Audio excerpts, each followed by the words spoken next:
गणेश मंडळांच्या कार्यकर्त्यांवर खटले दाखल केल्याच्या निषेधार्थ निषेध फेरी तसेच महाआरतीचे आयोजन करण्यात आले। महाआरतीसाठी केसरीवाडा ते मंडईतील टिळक पुतळ्यापर्यंत महापौर मोहनसिंग राजपाल यांच्या नेतृत्वाखाली फेरी काढण्यात आली। या फेरीचे रूपांतर मंडईतील टिळक पुतळ्याजवळ सभेत करण्यात आले।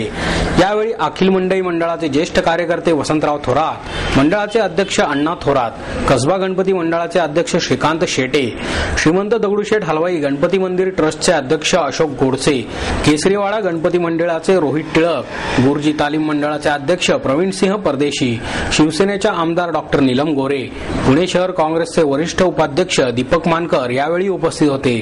गणेश विसर्जन मिरवणुकीत प्राण्यांचा वापर आणि ढोल ताशांचा निनाद सुरू ठेवल्याबद्दल गणेश मंडळांवर पोलिसांनी दाखल केलेले खटले रद्द करण्यासाठी उच्च न्यायालयात वेगवेगळ्या रीट याचिका दाखल करण्याचा एकमुखी निर्णय गणेश मंडळांनी मंडईतील लोकमान्य टिळकांच्या पुतळ्यासमोर महाआरती करून घेतला।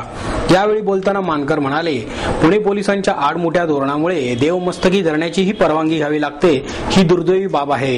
गुजरात, कोलकात्यामध्ये नवरात्र उत्सव आणि मुंबईत गणेश विसर्जन मोठ्या उत्साहात साजरे होते, मग पुण्यातील कार्यकर्त्यांवरच निर्बंध का घातले जातात असा सवालही त्यांनी उपस्थित केला। पुढे अण्णा थोरात म्हणाले, निवडणुकीत बैलांचा वापर करणाऱ्या आणि ढोल ताशे वाजवणाऱ्या गणेश मंडळांवरील खटले रद्द करण्यासाठी पुण्यातील 8 आमदार आणि इतर लोकप्रतिनिधींना घेऊन मुख्यमंत्र्यांकडे दाद मागणार आहे। राजपाल म्हणाले, गणेश मंडळांच्या भूमिकेला पाठिंबा आहे। कार्यकर्त्यावरील खटले मागे घेण्यासाठी उपमुख्यमंत्री अजित पवार यांच्याशी चर्चा करू। या मागणीसाठी आपण 1 डिसेंबरला आमरण उपोषणास बसू असेही त्यांनी यावेळी सांगितले। खटले दाखल करताना पोलिसांनी बैलांचा विचार केला, पण गणेश भक्तांचा नाही। संवेदनाहीन आणि बेफिकीर भूमिका घेऊन पोलिसांनी कार्यकर्त्यांवर आकसाने खटले दाखल केले। त्याविरोधात विधान परिषदेत आवाज उठवण्यात येईल असे डॉक्टर नीलम गोरे यांनी यावेळी सांगितले।